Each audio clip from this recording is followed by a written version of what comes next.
El capitán de navío Gutiérrez de la Cámara, miembro del Foro de Pensamiento Naval y escritor, nos va a contar las enseñanzas principales de su artículo El pensamiento naval en la Guerra de las Malvinas.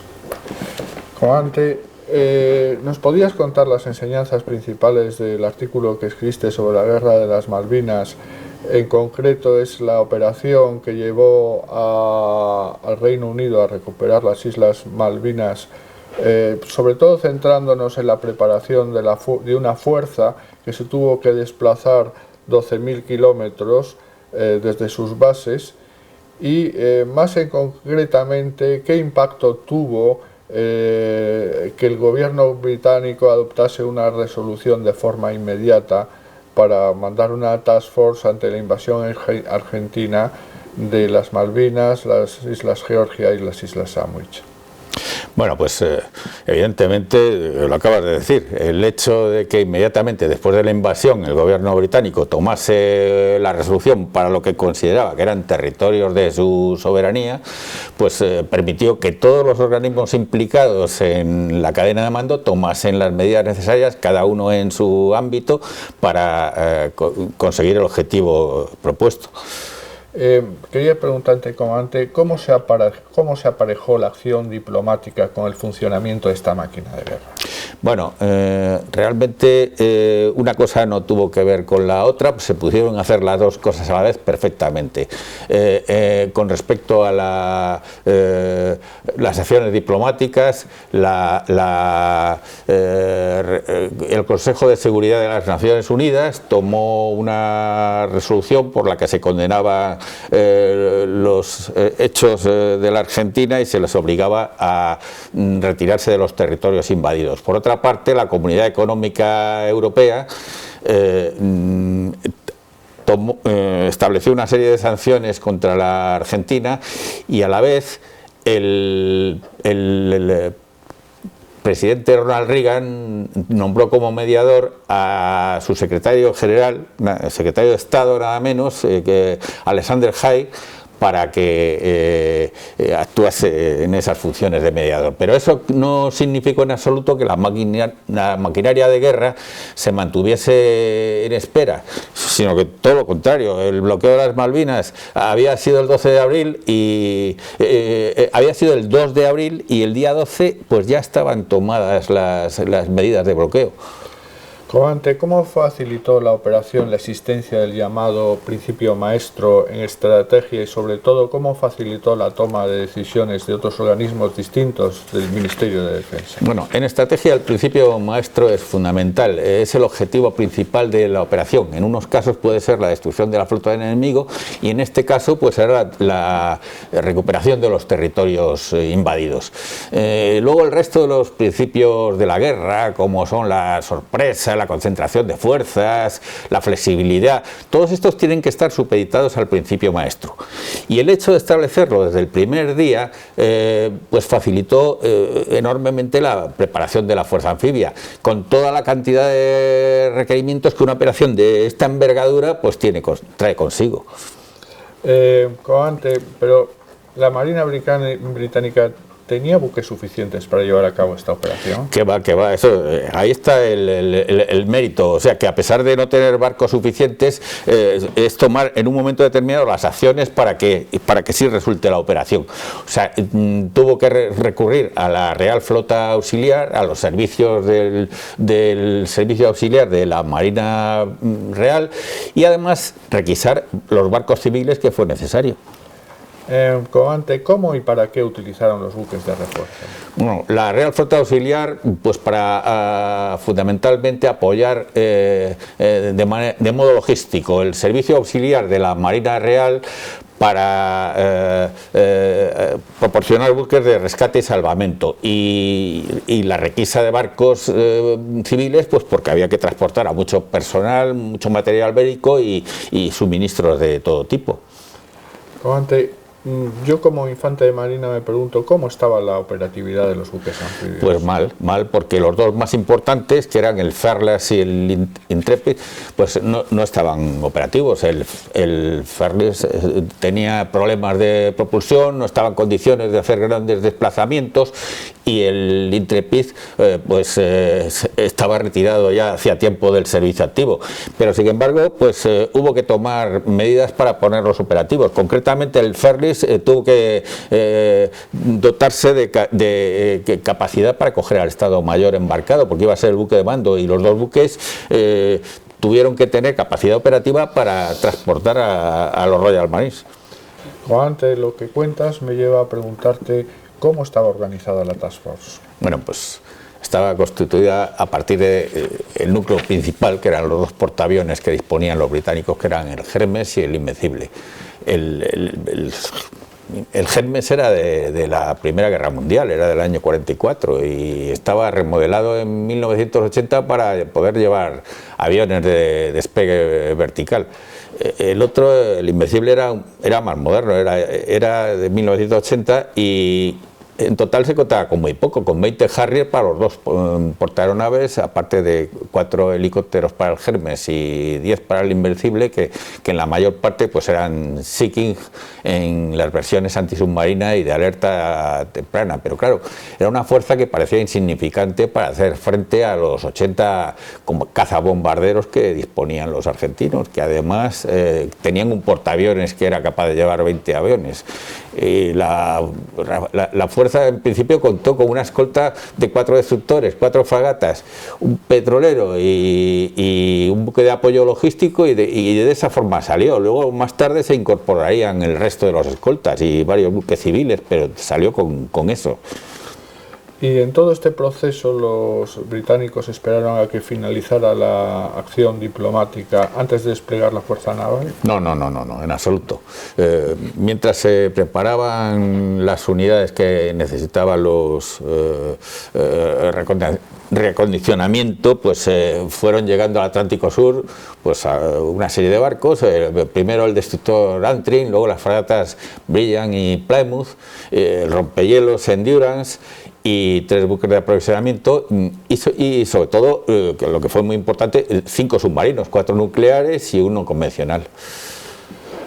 Comandante, me pregunto cómo compensaron los británicos la deficiencia que tenían de buques de guerra de minas. Bueno, es que los argentinos sabían los británicos sabían que los argentinos tenían minas porque se las habían vendido ellos. Y además minas de influencia con aparato de fuego magnético, acústico y de presión. Y precisamente por eso pues se hacía imprescindible la presencia de dragaminas en la zona, pero claro, la fuerza de dragaminas británica pues es costera, son los buques de clase Ton de 410 toneladas, que son con una autonomía de 2.300 millas y no eran lo más adecuado para enviar al Atlántico, y entonces tuvieron que buscar otra solución. Y tuvieron suerte porque durante la Guerra Fría habían previsto el rastreo del Canal de la Mancha y del Mar del Norte utilizando 5 pesqueros de altura de 1.450 toneladas que habían seleccionado para transformarlos en dragaminas, pero estaban actuando como pesqueros. Y entonces, a la vista de los acontecimientos, pues cesaron en su labor de pesqueros, se enviaron a la base de Rosyth y en 3 días se vaciaron las bodegas de pescado congelado, se les instalaron los equipos de rastreo y con ellos pues se formó la 11 escuadrilla de dragaminas que mandaba el capitán de corbeta Martin Holloway, y se dotaron con personal de los dragaminas tipo Tom, pero que eran buques de una hélice, eso sí, tenían una autonomía de 7.600 millas, o sea, con un solo repostaje llevaban al Atlántico Sur, pero salieron, ya digo, oliendo a pescado en las bodegas.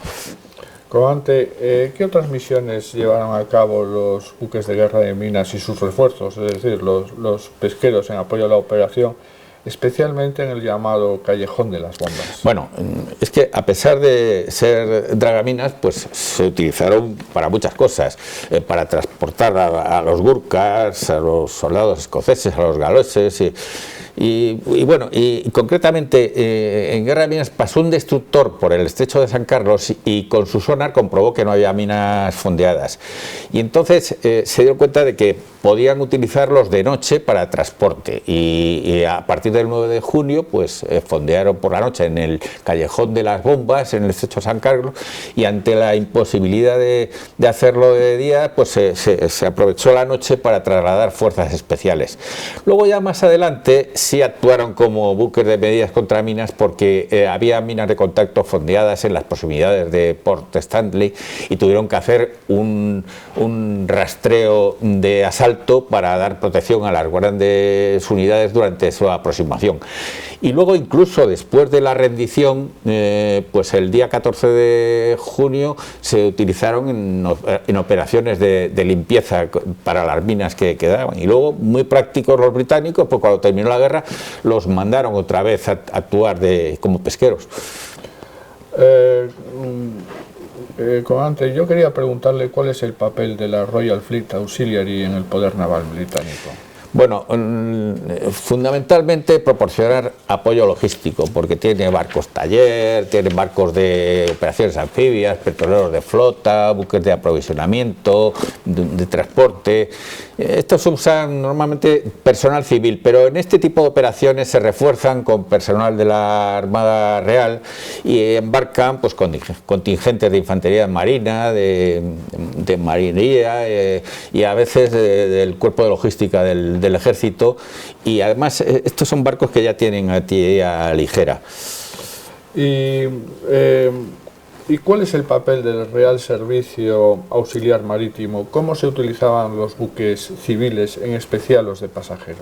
Bueno, el Servicio Auxiliar Marítimo es para salvamento y rescate. Tenía unos barcos que eran bastante pequeños, pero insumergibles, y a pesar de su pequeño tamaño, pues sin problemas llegaron al Atlántico Sur. Pero luego, en cuanto a los buques civiles requisados, pues se efectuaron pequeñas obras en ellos, unas para aprovechar espacios para despegue y aterrizaje de helicópteros y aeronaves, y luego otras más grandes, porque por ejemplo el portacontenedores Atlantic Conveyor pues fue convertido en portaaviones, que podía llevar hasta 20 Harrier y varios helicópteros, y las obras se hicieron además en un tiempo récord, y a medida que se terminaban pues los barcos se mandaban a los puertos de salida, recibían la carga y se iban con independencia al Atlántico Sur. Comandante, has mencionado varios tipos de buques civiles. ¿Qué tipos de buques civiles utilizaron? ¿De carga, pasajeros, ro-ro? ¿Qué tipos de buques? Bueno, varios tipos.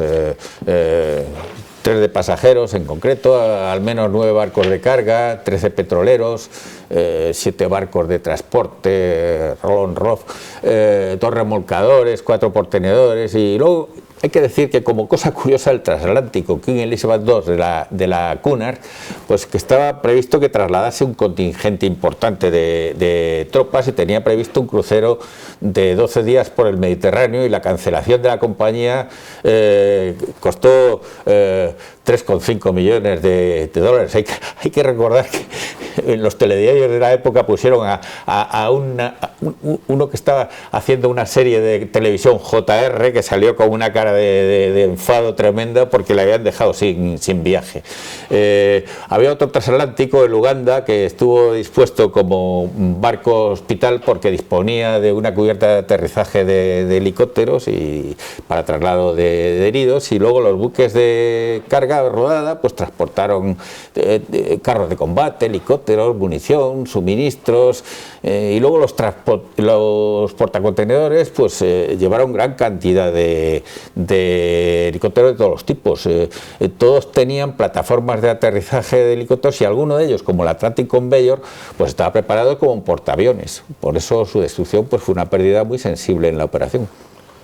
Juan, te acabas de mencionar al Atlantic Conveyor y el impacto que tuvo en la operación. ¿Nos podías contar un poco más cómo fue este episodio tan importante en la operación, la destrucción del Atlantic Conveyor? Sí, hasta vamos, la verdad es que a partir del hundimiento del Sheffield, que fue 4 de mayo, pues los aviones Neptune empezaron a fallar, los aviones de patrulla marítima, y la aviación argentina se quedó sin aviones de exploración en la parte este de las Malvinas, que era precisamente donde estaban los portaaviones. Y entonces los jefes navales que estaban destacados en el puerto argentino, pues iniciaron una tarea de continua observación de los puntos donde aparecían, donde entraban y salían los portaaviones en el radar, y detectaron dónde estaban situados. Y entonces el 25 de mayo, desde Puerto Argentino, se informó que se encontraban a 119 millas al nordeste de Puerto Argentino. Y entonces despegaron 2 superetendards con misiles Exocet desde la base de Río Grande, y cuando estaban a 150 millas del objetivo descendieron a vuelo rasante, y cuando llegaron a la distancia adecuada pues hicieron una primera emisión de radar, y los buques enemigos aparecieron en las pantallas. Entonces lanzaron los misiles Exocet a unas 25 millas del blanco y se retiraron, y el destructor Exeter interceptó las emisiones de los aviones, y poco después pues aparecieron en las pantallas de los radares de las fragatas Brilliant, y en Busquets aparecieron los misiles, pero la fragata Busquets lanzó una barrera de chaff, y los misiles se dirigieron en línea recta al Atlantic Conveyor, que fue alcanzado a 2 metros por encima de la flotación y causó el hundimiento del barco y la pérdida de 11 hombres.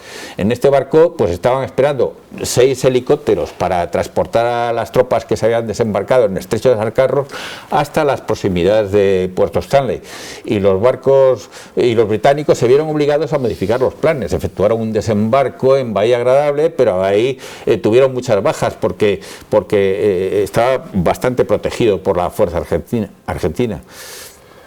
Comandante, ¿qué papel desempeñó la legislación británica para poder desplegar la Task Force? Bueno, fue un papel decisivo. Es que los británicos tenían una legislación imbuida de mentalidad naval que olía a salitre. Vamos, la primera ministra además lo sabía, y lo primero que hizo fue tomar la decisión clave, que es declarar sus intenciones desde el primer momento. O sea, el principio maestro, marcarlo en el primer momento. Y ante tal resolución, pues el resto de la aplicación de las leyes pues fue muy fácil, porque todos los actores pues tenían clarísimo lo que se esperaba de cada uno de ellos. Comandante, yo quería preguntarte qué papel desempeñó la existencia del pensamiento naval para la consecución con éxito de esta operación. Bueno, clave, porque de no haber existido pensamiento naval, pues al fin y al cabo el pensamiento naval es el que marca el empleo del poder naval, pues no se hubieran podido desarrollar con eficacia todas las medidas que condujeron al éxito. Y de hecho, cuando terminó la operación, los ingleses se dieron cuenta de que les faltaba poder aéreo, y emprendieron ya el diseño de los nuevos portaaviones. Para finalizar, comandante, yo quería preguntarle cuál es su conclusión principal de su... Bueno, fundamentalmente la operación fue un éxito porque la cadena de mando involucrada en la preparación de la fuerza tenía clarísimo desde el principio lo que se esperaba de cada cual, y por eso pues tomar decisiones cada uno a su nivel era muy fácil, sabiendo lo que se esperaba de cada uno de ellos. Y además los británicos pues tenían una legislación que les permitió actuar con la flexibilidad necesaria que requería la situación. Pues muchas gracias, mi comandante. Y con esto aprendemos cuáles son las enseñanzas principales de esta operación, y sobre todo tomamos nota para ver en qué medida se puede aplicar todas estas enseñanzas a nuestros planes de defensa nacional y a nuestra propia legislación. Muchas gracias. Muchas gracias a usted.